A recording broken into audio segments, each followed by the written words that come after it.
thing to do. You know, it's more complicated in the county because we have so many different, you know, fire and water districts. How does that fit into it? Should they be limited to long-term occupancy only? You know, those kinds of questions. What did I leave out of that list? I'm sure I left something out. Occupancy is meant to be part of it. Sure. Oh, yeah, it's definitely in many forums that's come up as a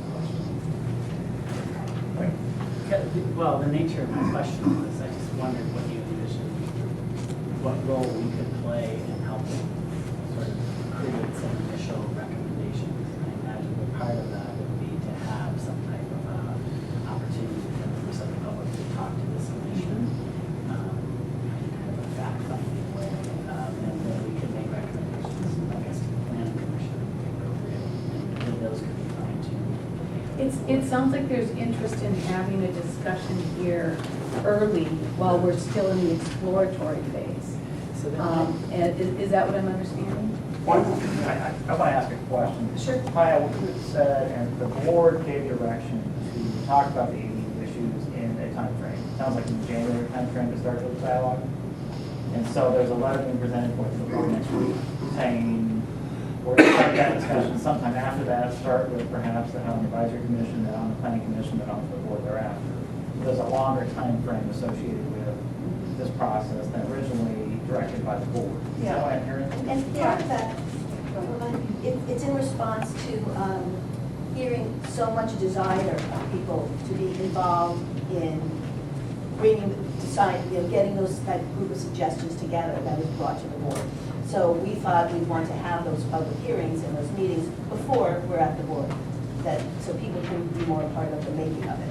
There's an initial list of some of these ideas, and we talked about them at a HAC meeting associated with the housing element review, because it's a key part of our housing element. And some of those ideas are to some degree reflected with the housing element, but there's another list, I think it's in a February board letter, February 2015. of 2015 board item went, and there's a number of ideas in there that we're on the list to talk about. Is there one staff person who's like the point person for it? Sarah?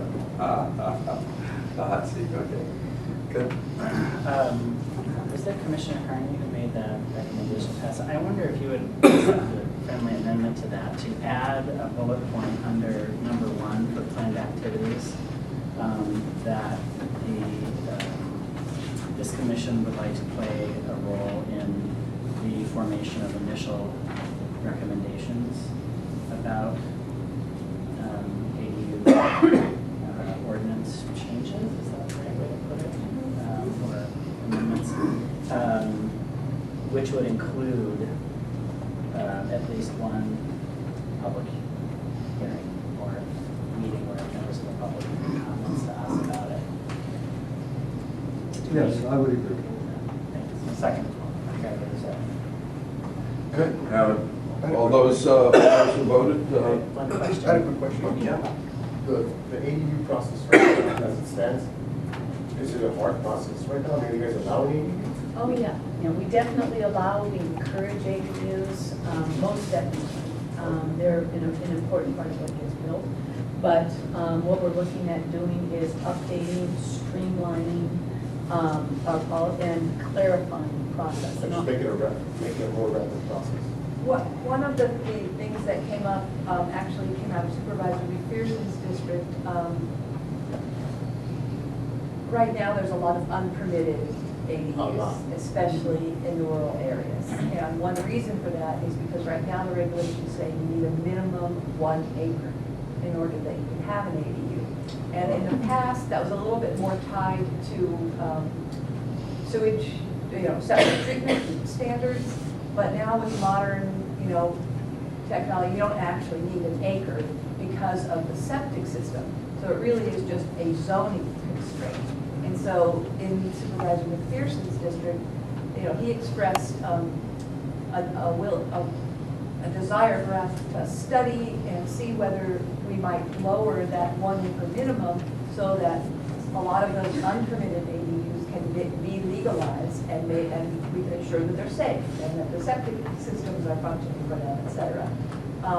And of course, to contribute to multi-unit housing needs.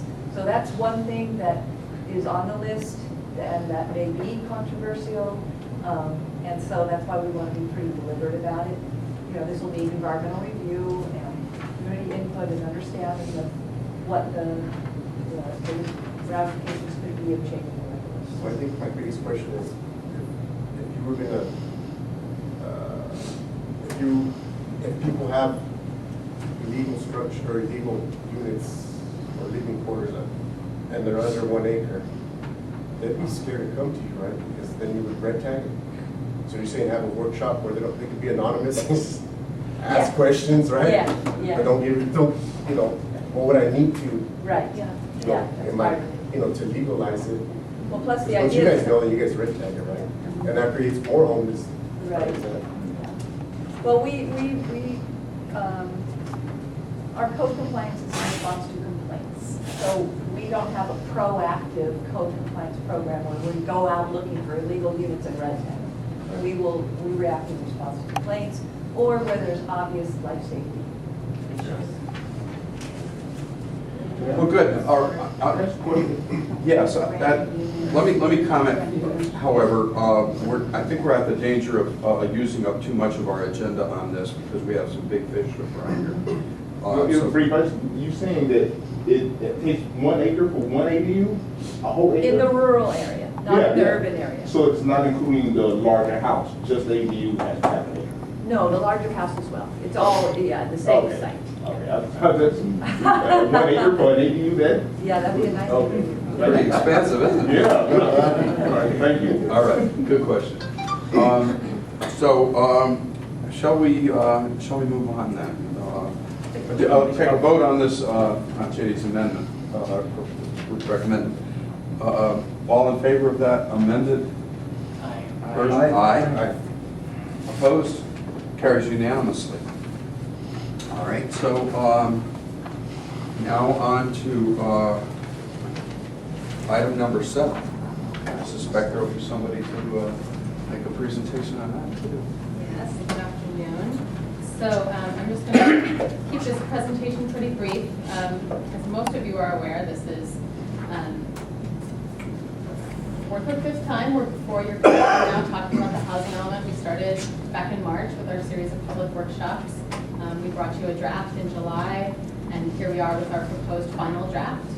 And we are asking you today to make a recommendation to the Board of Supervisors that they adopt this draft and forward it to HCD for final certification. So I'll just go through a lot of what we heard during our hearings on the preliminary draft and the changes that we've made since then. So as I'm sure you'll remember, we heard a lot of comments. We had a really good public comment process through all of our various hearings and written correspondence as well. The 3 main categories of comments we got were number 1 on the severity of the housing crisis. So just sort of the magnitude of the number of people that are struggling to find housing, the cost of housing, the inability of local families to stay local, things like that. The second major topic area was specifically about the lack of rental housing and affordable rental housing for families and people that are looking for that. And then the third sort of segment of comments related to the environmental and infrastructure and neighborhood impacts of population growth in general. We also, following our preliminary hearings on the preliminary draft, we submitted that draft to the State Department of Housing and Community Development, HCD, for their preliminary review. And we received some comments with them. We had some discussions. We're still waiting on getting their formal review letter. But based on those conversations and discussions, we did make some additional changes to the housing element. They asked us to quantify our goals and programs to the greatest extent that we could. So in places where that made sense, we tightened up our timeframes to be more precise. We added we added some language to sort of reflect some of the actions that the board took in simultaneously adopting the housing element, the preliminary housing element that like Kathy was just talking about. So we added a program about really beginning this public process on ADUs because we were directed to do that, so we could put that then in the housing element. And then we also made a number of changes to the document to respond to comments that we got from the public. So those are highlighted in your staff report, and I'll just mention a few of them. One of the things that we heard, we got a pretty long letter from the CRLA, California Rural Legal Aid, Rural Legal Assistance. Okay. When we were at the board, and so we sat down and had a meeting with them to sort of talk through their concerns and our document and our work program.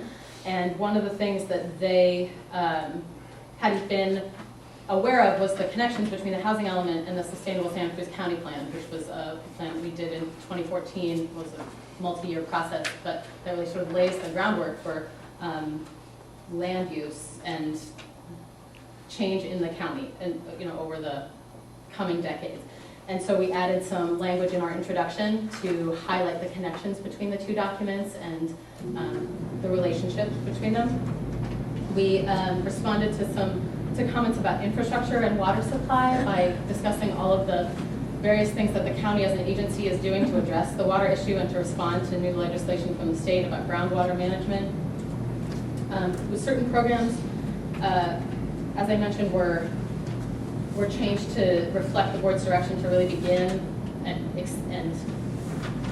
commit to a public process rather than just sort of vaguely explore. We are actually starting that process now to discuss with the public various aspects of the ADU process, the mixed use district, or mixed use standards. We don't currently have a district. Multifamily housing standards, and our idea about permanent room housing, which is essentially equivalent to SROs or single room housing. And then the final thing that I'll highlight is that we added a program to really make clear our commitment to housing for extremely low income households.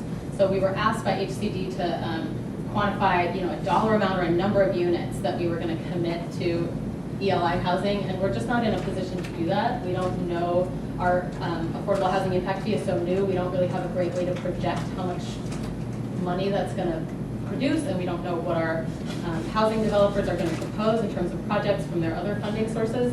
But we did write a program to say that, it's program 5.13, to say that money that does come in through our various funding sources, our priority is for projects that include units for extremely low income households. So we really want to highlight our commitment to that. What range are we talking about for extremely low? ELI is less than 30% of the area median income. So an area median right now is approximately? For a family of four, it's 83,000, yeah. So 30% of that would be somewhere in the 25,000 range? Yeah, so extremely low income is, if this helps at all, and an SSI income is about 20% of AMI. And that's going to be in the neighborhood of about 11,000 a year. So this. Thanks. That's all I don't need more than that. That was just. Yeah, that's the ballpark. In a fog. Sure, okay. So we've been continuing our public outreach. We did a bilingual display ad announcing these hearings, and we sent out an email to our list and a flyer to all of those people that are interested in distributing that to their community organizations, and hopefully we will see them also at the Planning Commission and a board hearing in January. We'll be at the board on January 12th. We're at the Planning Commission a week from today with this same document. And so with that, the proposed final 2015 housing element, receive public comment, and adopt the resolution included as Exhibit A, which recommends approval of the proposed final draft 2015 Santa Cruz County housing element to the Board of Supervisors, and recommends that the document be forwarded to the Department of Housing and Community Development for certification. Any Thank you. questions? Commissioners, I've sat in the last 40 years at a lot of boards and commissions and in the audience, and waded through a lot of windy comments by members of the commission itself when I needed to be somewhere else. And I was wondering if it would be okay with you if we asked the people in our audience if they need to be somewhere and have something urgent to say about this, that we ask for them, give them a chance before we weigh in. Does that sound okay? Good. Anybody in the audience who needs to get moving and or meet a deadline somewhere. All right. No, I just had a question about, did you send that document to CAB, Community Action Board? They're on the list of organizations that are included in our process. Yeah, they got notifications about the hearing and the publication of the document. I can't remember if we got specific comment from them this time or not. We have on occasion. Yeah, so I'm on the board of directors of CAB, and I don't remember us getting that document. Okay. All right, If well, you wanna you're leave your sure email invited. address- If you want to leave your email address, sir, we can add you individually to our email okay. distribution. That would be helpful. Sure, thank you. Thanks. All right, well, I'm not hearing any urgency from the. This gentleman, were you trying to say something a minute ago? I thought I heard you. Do you need to? No, do you want me to? I'm- Okay. Good. All right, so I guess then, are there commission comments before we open it up and ask for public? What? I have a question. Oh, I saw Bud's hand first, Dean, I'm sorry. Sure. Sarah, when I first looked at the comments that were written by Whitwer and Parkin, I mean, I almost fell over because they went on and on and on and on. And as a planner, I appreciate reading that kind of documentation because they were citing the most recent cases regarding whether or not you needed an initial study or an environmental impact report before this project could actually be approved. And I thought that a lot of their arguments were extremely persuasive. But then they always are, because I've been on the other side of the table in projects with them. And I actually, well, I don't even go into detail, but anyway, when you met with them, did you feel that you resolved the issues that they were raising to the extent that this is not going to delay us at HCD? With Whitwer and Parkin? Well, did they represent California Rural Legal? No. Okay, No, that's right. That was Gretchen Ray. That was Gretchen. Yes. We did meet with Gretchen. Yes. We didn't So- meet. Now, well, what is your response, or did you feel comfortable in responding to the issues that they were raising in their? Yeah, Pi is gonna respond to that. We also think it's important to be able to respond to those kinds of legal comments. And so we did that in writing, and it's in the packet. Yeah, I today. saw that, but I didn't have time to go through all the detail, because I read this online when you sent it to me. And then I got this packet in the mail just the other day, and, I've been busy, on some projects that I'm super busy. So I didn't have time to read the detail. I just wanted to find out if you feel that based upon your responses, that you are confident that this is not going to be an issue that's going to be raised by the Board of Supervisors or the public or HCD as this housing element progresses through the system. We read the letter and took his comments, at face value and read through our housing element, in particular the action section, and making sure that, the language we felt was defensible, and talked with county council. So we're confident in our response and in the final language that's being proposed for adoption. I thought county council. Whether had seen we this. will convince Bill Parkin that, he shouldn't sue us, I don't know. I can't. But I think that, being on the state-mandated housing element updated on a cycle, it's largely kind of a work program. And each of these things that we pursue and study and explore and initiate, we don't know exactly how it's going to turn out. What will that ADU ordinance look like? We don't know sitting here today. And CEQA does not require that you speculate and analyze any speculative alternatives that might be out there. And so when we do have those work products, once we have an actual ADU ordinance that's standing still, we'll need to do CEQA on that. And that's why Pi is talking about we need some data, because when we do that CEQA analysis, we want a good baseline and really a good understanding of what the changes might yield. We don't have that sitting here today, even though we've got a proposed housing element policy that says, initiate your process to come up with some amendments that might facilitate creation of more ADUs. So, I mean, we're confident in our response and that it's defensible. Who at county council looked at this, do you remember? Normally it's Brooke. Yeah, the attorney who focuses on CEQA issues. Brooke? is Okay, Brooke. yeah. She knows what she's saying. I'm interested in Constantine's comments and how have they been addressed?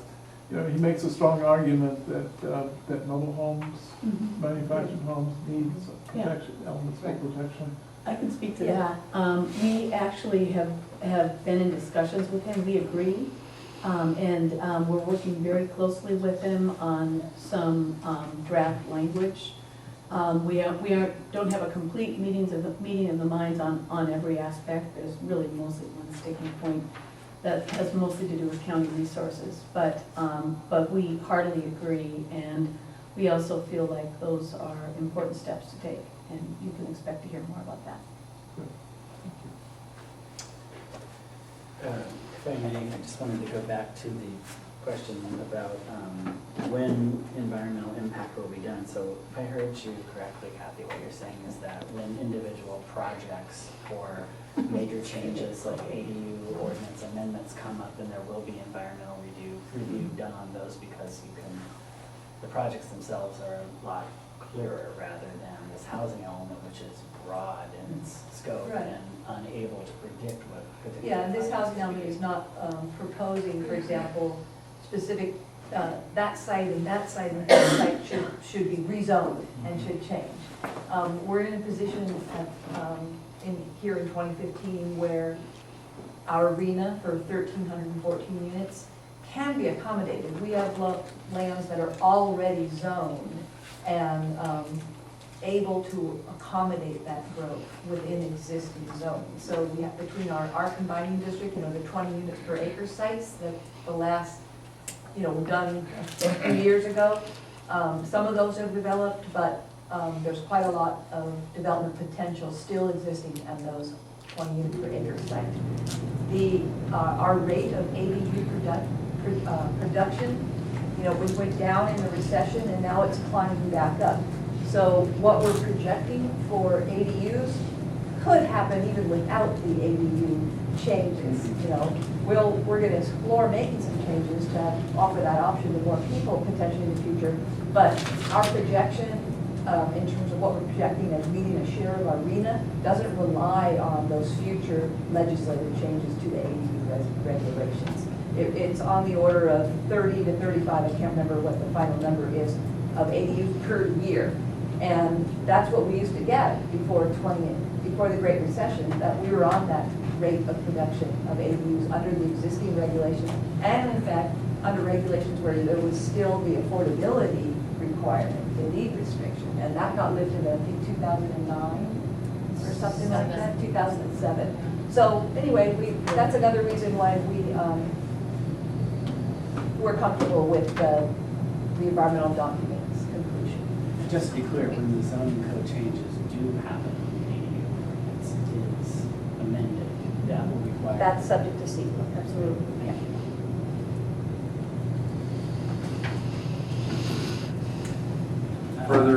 Further issues? Or? Another couple of questions.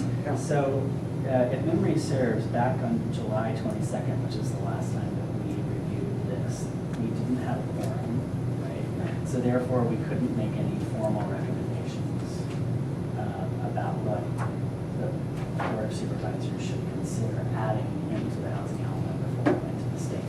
But what we did do, if my note-taking is correct, is that we made some informal suggestions. And so I wanted to kind of track back on a couple of those to see if those recommendations made it in this final report. And I know that one of them did, but it seems to me that the other didn't. And maybe there's another vehicle for dealing with that. But, And which one was that? so, well, I'll just read them for the benefit of the public. And there may have been more than this. This was all I captured in that meeting. Apparently I have minutes from that meeting, so you have to take my word for it. But it says, We encourage supervisors consider that the county take the lead in working with ag landowners to create more workforce housing on site. Rather than just encourage them to do it, we were going to be more aggressive in our approach to leading, right? And that was addressed. Yeah, I guess how that potentially could be considered reflected in the housing element is that ag employee housing usually meets the needs of extremely low income households. And so our prioritization, we have on the order of $4 million of unencumbered, available affordable housing monies from loan repayments and all that. And so we could, if we're going to prioritize the expenditure of those monies, we might entertain prioritization to a farm worker housing project to serve ELI.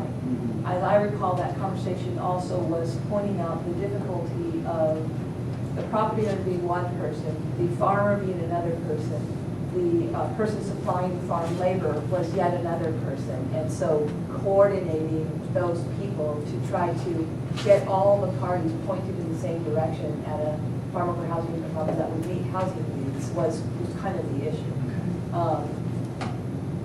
I don't know that we explicitly put something like that in housing. Yeah, because I remember that our recommendation didn't have to take it, but was just that the county be kind of a convener or facilitator of sorts in those conversations, so that someone was bringing all of those disparate parties to the table.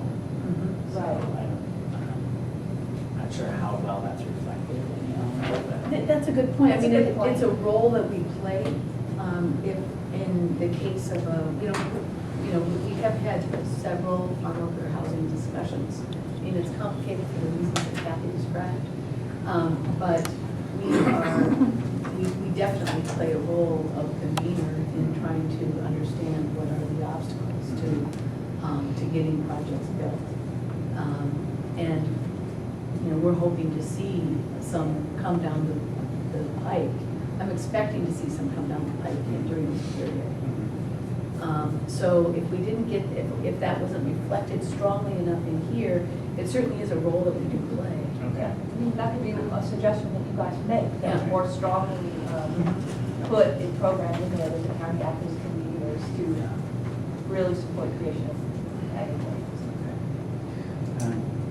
Yeah, I would support that. And then the other item was that we asked to just be studied for reconsideration of the owner occupancy requirement for ADUs in the event that a property owner is willing to keep one or both units affordable.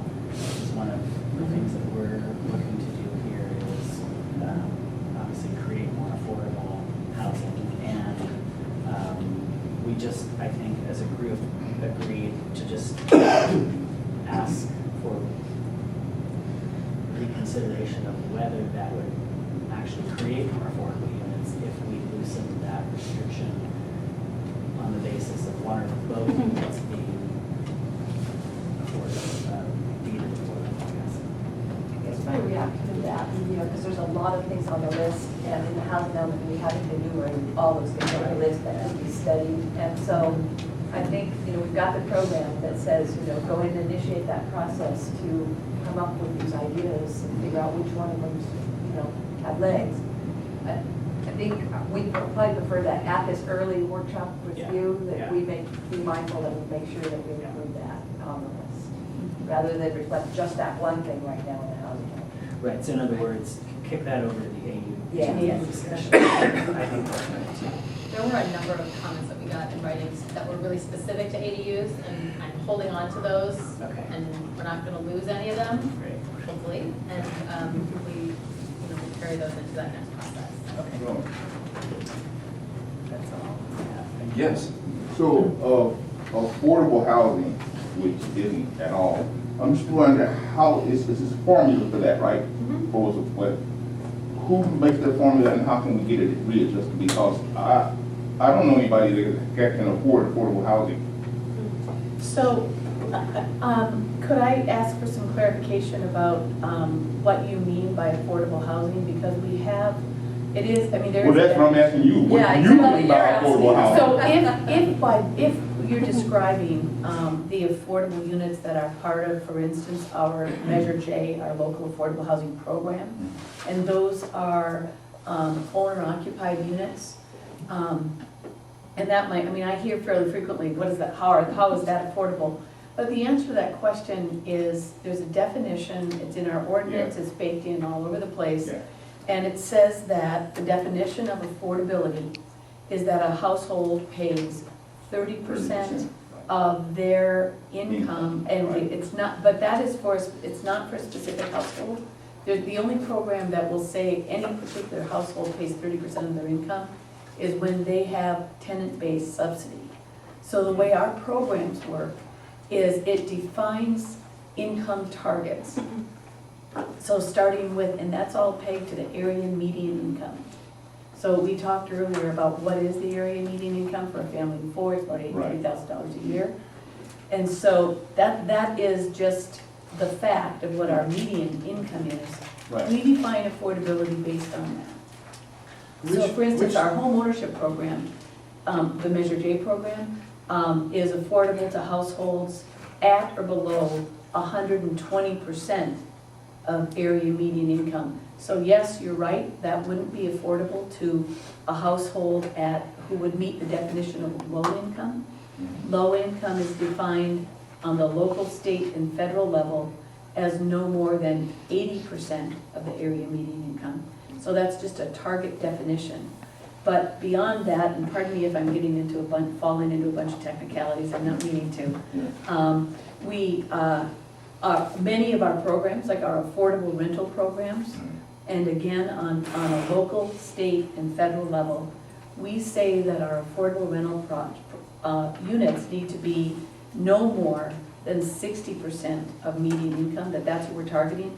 Many of them, those units, and most of them, in fact, if they're funded through prevalent sources, are going to be well below that. So, in other words, the housing element requires us to provide housing for different income ranges. And we talk about programs that target those different ranges. And so we talk about extremely low income, as we talked about earlier, 30% or below, and that's that I know CAB is very involved with many households in that category. Very low income definition is a household at 50% of area median or below. As I said, 80% is the formal definition of low income, and then 100% and 120%.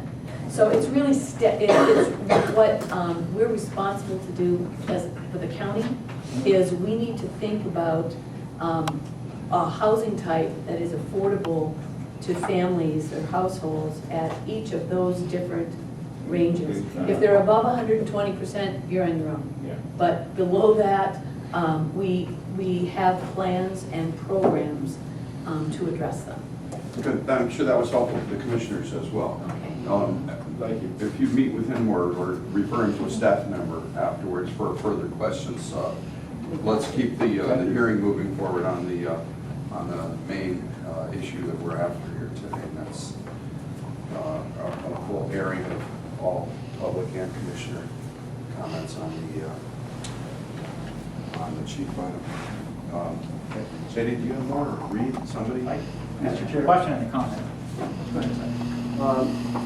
At one of our meetings, I had raised the issue of being able to keep low-income people in their homes when they are facing code violations. And the county doesn't have a program where they would lend people money in order to bring it up to code or to make other significant repairs.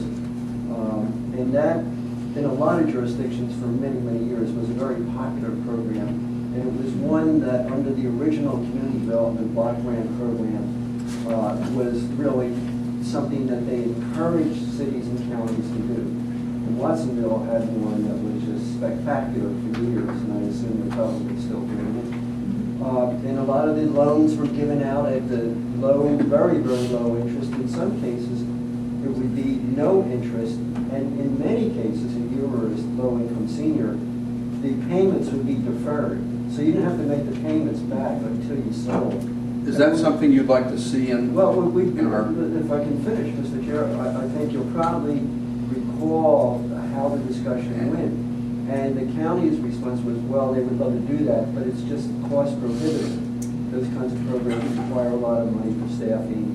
And we talked about, well, maybe a solution, and I think Julie even suggested this, is that if we could get some funding that could then be passed off by or to a nonprofit who could implement that kind of program, that it would probably be very well received by the county. And my question is, do you believe that in this housing element that's going for HCD, if they approve it the way it was going to them for approval, do you think that if some funding source came along to address those concerns that I just raised, would there be anything in the housing element that would prohibit the county from doing that? Certainly not. And you're right, we have talked about it at different times. Some of the tools, the funding tools that used to be available no longer are. And as, you know, for your information, the county did operate an owner-occupied rehab programs funding from 3 different sources that I know of over the years, most of which are no longer available. I love the idea of a nonprofit coming to, next time we're eligible for CDBG funds, to submit a proposal like that. We're glad to encourage it. Do we have a staff member who specializes in grant writing or, you know, We do. or prospecting? Who's that? Priscilla Wilson. Okay. And I wouldn't be surprised if there's a nonprofit or two that would you know, like partner with her, because I'm sure like all county staff, she's got lots to juggle. Well, you know, and actually our new CDBG process, because the CDBG is the funding source that best fits this. What we plan on doing is having a robust outreach process here at your commission. And I have a couple of specific nonprofits that I think have the capacity to do something like that. So what we'd like to do, and by having an extended CDBG process, we're hoping to help hurry and get to the point where we actually have a competitive application that we feel we can recommend to the board. So the next time that comes in front of you, I'm certainly hoping that you hear. That's great. Thank you very much. Thank you. I really appreciate how you dealt with this. We do still have the mobile home change-out program, which isn't the full owner-occupied rehab program, but it lends itself to the home or townhome, I can't really It's remember which, townhome, yeah. townhome, so that we can continue some of the mobile home change-out programs, which is owner-occupied mobile home. It's the one little corner that we have left for housing quality upgrades. Question.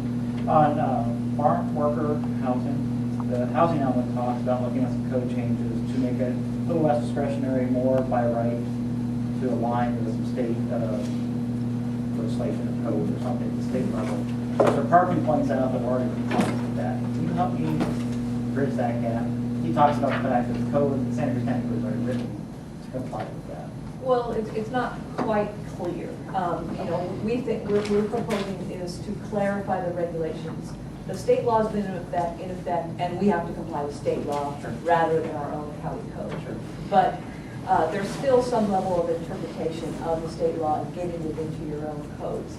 So we're making it very clear that 12 units or 36 beds is an agricultural use. It's not subject to residential density standards. It's an agricultural use.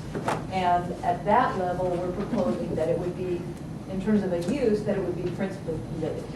It still would require for the physical development, so we wouldn't argue about the use. It would be, yes, you can have that use.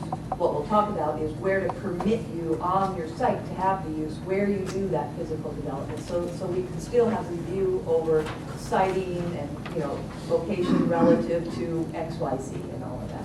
But at least the threshold obligations being Or But- obstacles being removed. But the threshold obstacle would be removed.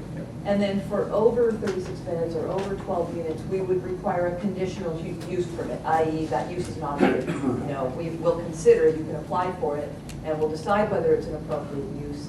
And if we think it is, we're also going to review the site development, and you have to get a site development permit as well. Great, thank you, I think that's a great approach, I appreciate that. My one statement I wanted to make is there were some comments in some correspondence that there was not a robust outreach process here. And I actually want to thank this commission and thank staff, because I think there actually was a very robust I agree. outreach process. There was many meetings, there were many meetings at this commission before I was on this commission, at the board level, planning commission. So I actually think there was a fairly broad, a bunch of outreach relative to the housing element. So I just want to thank staff for helping accomplish that, which I don't think is sometimes reflected in some of the comments we got. So thank you. Mr. Chairman, absent any, are you taking public comment in addition to what's already been taken? I think we should, because my first invitation was for those who had to leave quickly. Now, if anybody's here who is waiting to weigh in on this, by all means, it's your chance to do so. Yes. Hi, my name's Becky Steinbruner. I do have some comments about the agricultural housing, and I want to thank you for bringing that up. What bothers me, as I understand it, is the lack of requirements for the agricultural use definition of 12 beds, 12 units or 36 beds, to be restricted to farm workers who work for that farm, or even that they are farm workers, and that all units be low income. I haven't seen any language like that. To me, it seems that, well, the changes are also including agricultural use to include farm stays and things like that. Instead of really addressing our housing problem, and specifically the affordable housing problem for farm workers, it could be a much more lucrative venture for farmers to have a big farm stay, essentially a B&B on their farms, and it would do nothing really to help the crisis that we have for our farm worker and affordable housing element. The other part that bothers me again here is that nobody's talking about water, and there's nothing I have seen built into the code to require that there be rainwater catchment built into the design of any of these systems, that there be anything that addresses groundwater recharge. And I think we've really got to put that in there. We can't leave it up to people to do as a nice thing to do, or to maybe be a water demand offset component to get water if they are on a public water system, such as Soquel Creek or, Santa Cruz City. And so I think our county code really needs to incorporate those issues in to address what we're going into an extended period of drought, and with the Prisma Aquifer being in overdraft since 1980, and we have been identified by the state as critically overdrafted. We've really got to address it with our codes. Thank you. Our comments. Thank you. Any further public comments? Tim? Sure. Our group has noticed some improvement in the new draft, in some of the language has been tightened up.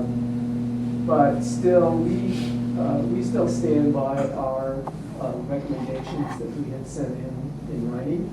And I think the most important part of that is that we recognize that this is a dance with the state, but that the housing element by no means really addresses the severity of our housing situation. And so I think any discussion, and I would hope that if you're going to approve this, that you approve it with that caveat that that the commissioners should know that this is these are minimal numbers. These are minimal points. But most of, there's one thing I'd like to ask maybe Julie can address. Since AB2 passed, And we now have, in a sense, a new, we have a new system. Is that going to be incorporated into the housing element? For tax increment financing, is that what you mean? Yeah, the redevelopment. You know, it doesn't exactly have a place, and I'm glad to address it. But in short, so there is legislation that creates a similar tool to what we used to have for redevelopment. The problem is that it's extremely narrow in where it can be applied and what it can be used for. And it needs to be communities that are economically distressed, and there's a definition for that. And the unincorporated county just doesn't qualify for that. Well, I guess my question is, should it be in there to say that the county would identify possible sites that meet the criteria? Maybe there are none, but. Yeah, I don't think that we have an area that qualifies to create a district under AB2. That doesn't mean that we couldn't include, I mean, we've certainly addressed in a number of ways in here the impacts of the loss of redevelopment financing, and particularly the Affordable Housing Fund. There's not an existing tool, a tool that is available for the county at this time. It might be appropriate to include some language that, should there be, it would certainly be a priority for the county to respond. I'd be happy to actually look at this with Tim between now and the planning commission meeting to see if your belief that that AB2 doesn't fit us is correct. I've got a lot of experience reading legislation and writing it. So if you want, we could put our heads together and look at that between now and next Wednesday and see if we can figure out something that Would be great. that Julie doesn't see in it. Good. I have seen a map that includes some of Live Oak as a potential. And, in my understanding of that legislation, and we have pockets in the unincorporated county. There's a little bit here and a little bit there, but we don't have an area that we can define that fits that definition as I understand it. If I'm wrong, I'd be delighted to know that. The area does not have to be contiguous, Well, I'm happy to work with Tim and see if we can find That'd be great. a hole in it that we fit in. One of the ideas that also is in the development and that came up at the board meeting is to talk about some state legislation that would allow counties to use things like increasing the transfer tax and use the proceeds from increased transfer tax for affordable housing. Cities can do it, but counties can't. And so that's one thing that's on the list, in terms of racking your brain to come up with where can we come up with resources. We protected all of our RDA money, and now we'll have reuse money there. We put the impact fee into effect. We pursue CDBG home and Cal home, but it's still it's not coming near to replacing redevelopment. And so, something that folk could work on at the state level is to try to get legislation that would allow counties to do what cities are already allowed to do, which is to increase their transfer tax. One of the things that came up at another meeting was like the bigger employers like UCSC have a fair amount of land, sort of like a farm or whatever. But they have a lot of workforce housing that, since they're such a large employer, but they have some disincentives to build workforce housing on campus. And the city or the county could either try to encourage those or try to make it easier or more, find a way to get an EC system, for example, to encourage more development on their own campus, not impacting directly the city or the county. And I think that's something we should. Any further public comments, Tim? Sure. Our group has noticed some improvement in the new draft, in some of the language has been tightened up. But still, we still stand by our recommendations that we had sent in writing. And I think the most important part of that is that we recognize that this is a dance with the state, but that the housing element by no means really addresses the severity of our housing situation. And so I think any discussion, and I would hope that if you're going to approve this, that you approve it with that caveat that that the commissioners should know that this is a minimal, these are minimal numbers, and these are minimal points. But most of, there's one thing I'd like to ask, maybe Julie can address, since AB2 passed, and we now have, in a sense, a new, we have a new system. Is that going to be incorporated into the housing element? For tax increment financing, is that what you mean? Yeah, the redevelopment. You know, it doesn't exactly have a place, and I'm glad to address it. In short, so there is legislation that creates a similar tool to what we used to have for redevelopment. The problem is that it's extremely narrow in where it can be applied and what it can be used for. And it needs to be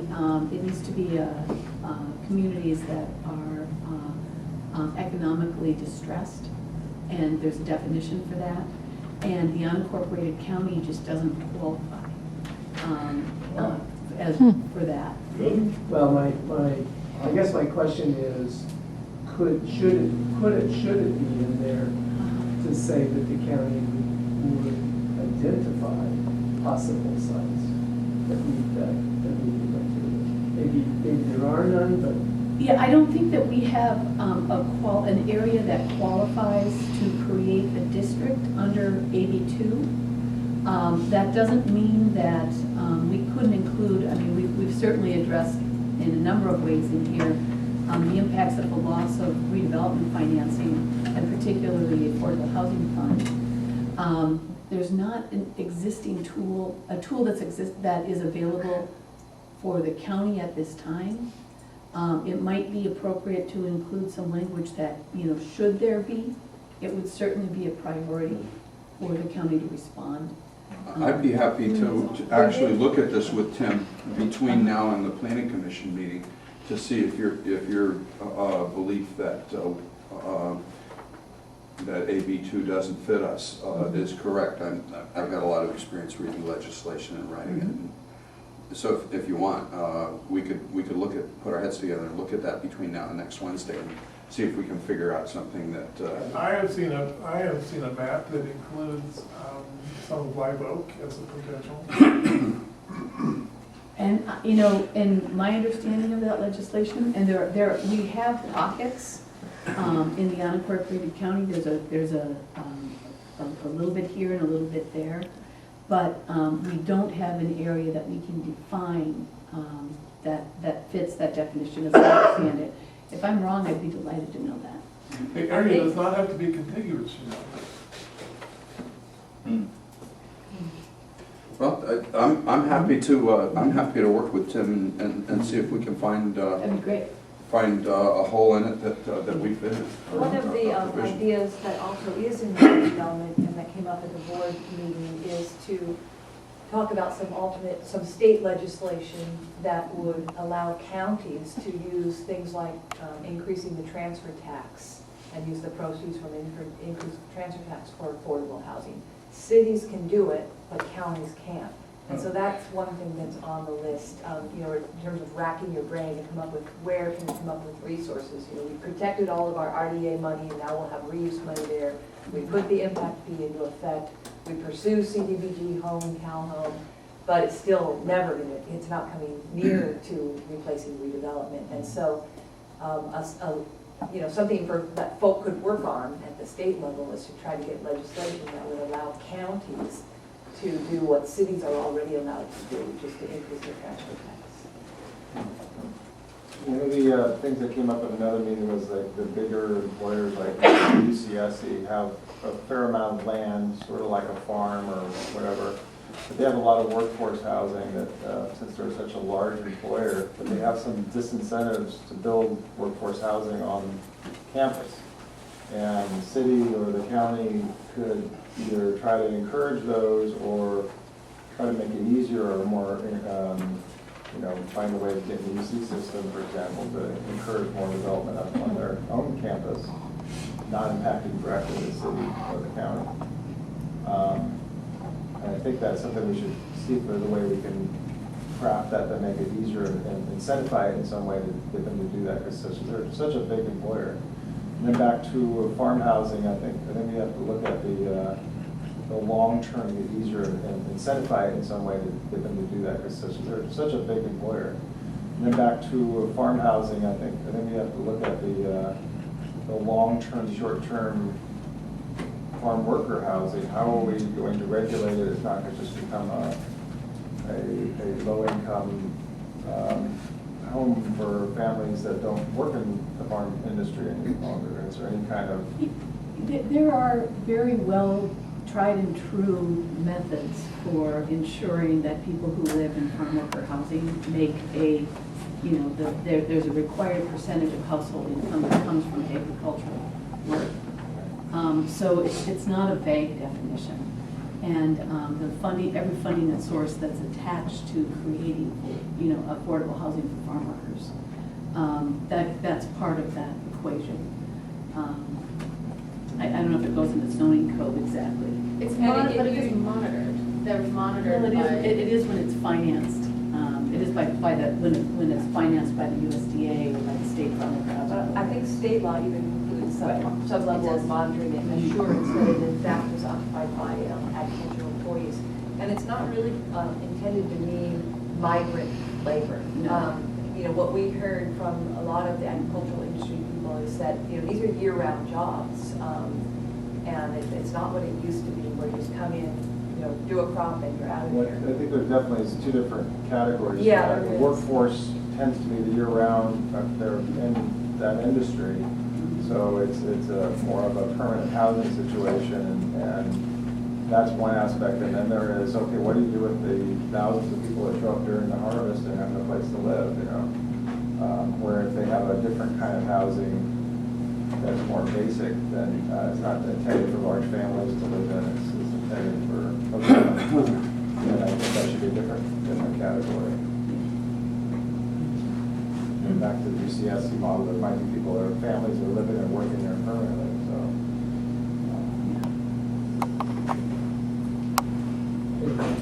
Can I ask another question? Yes. Okay, so, goal 2, item 2.6, one of the things that we noticed was that it appears that the implementation date is pushed back a year. Is there some?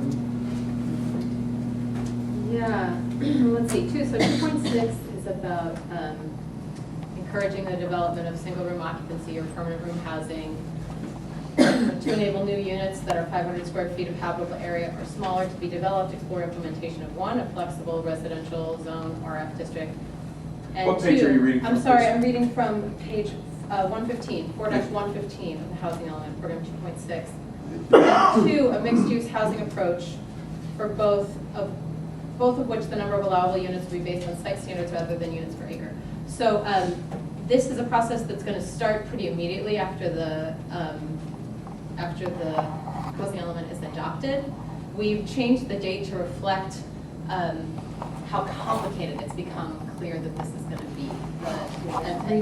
There are 3 different components in there, and there's we started kind of figuring out what our timeline would look like for the mixed use, and it's one of these things where you dig a little bit and suddenly you see more of the issue than you realized was there, and it's going to be a little bit more complicated.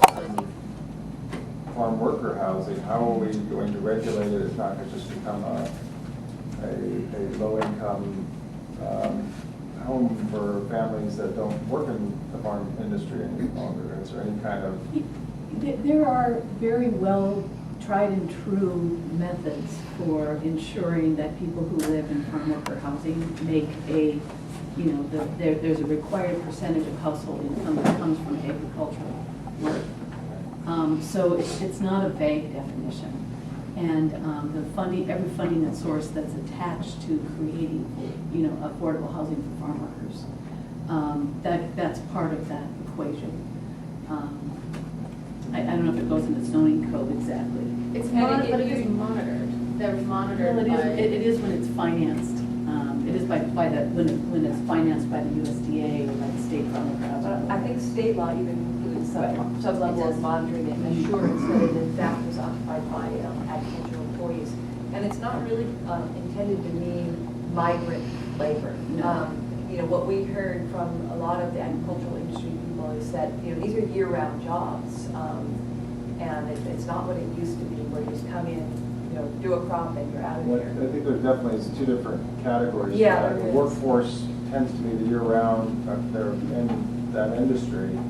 So it's a more of a permanent housing situation, and that's one aspect. And then there is, okay, what do you do with the thousands of people that show up during the harvest and have no place to live, where if they have a different kind of housing that's more basic, then it's not intended for large families to live in, it's intended for hotels. And I think that should be a different category.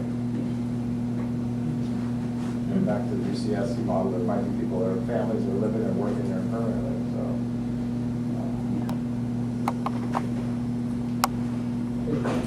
Can I ask another question? Yes. Oh, so, goal 2, item 2.6, one of the things that we noticed was that it appears that the implementation date was pushed back a year. Is there some? Yeah, let's see, so 2.6 is about encouraging the development of single-room occupancy or permanent room housing to enable new units that are 500 square feet of habitable area or smaller to be developed, explore implementation of a flexible residential zone RF district. And What page are you reading I'm from, sorry, please? I'm reading from page 115, 4-115 of the housing element, program 2.6. 2, a mixed-use housing approach for both of which the number of allowable units will be based on site standards rather than units per acre. So this is a process that's going to start pretty immediately after the housing element is adopted. We've changed the date to reflect how complicated it's become clear that this is going to be. There are 3 different components in there, and there's we started kind of figuring out what our timeline would look like for the mixed use, and it's one of these things where you dig a little bit and suddenly you see more of the issue than you realized was there, and it's going to be a little bit more complicated. So it requires that we consult with the Native American tribes anytime we're making a change to our general plan. So we request a list of tribes that we should notify anytime we're making a significant. We don't have anything different than this, and they are the ones that know where their resources are. Excavating on their own, tell us if projects need to change.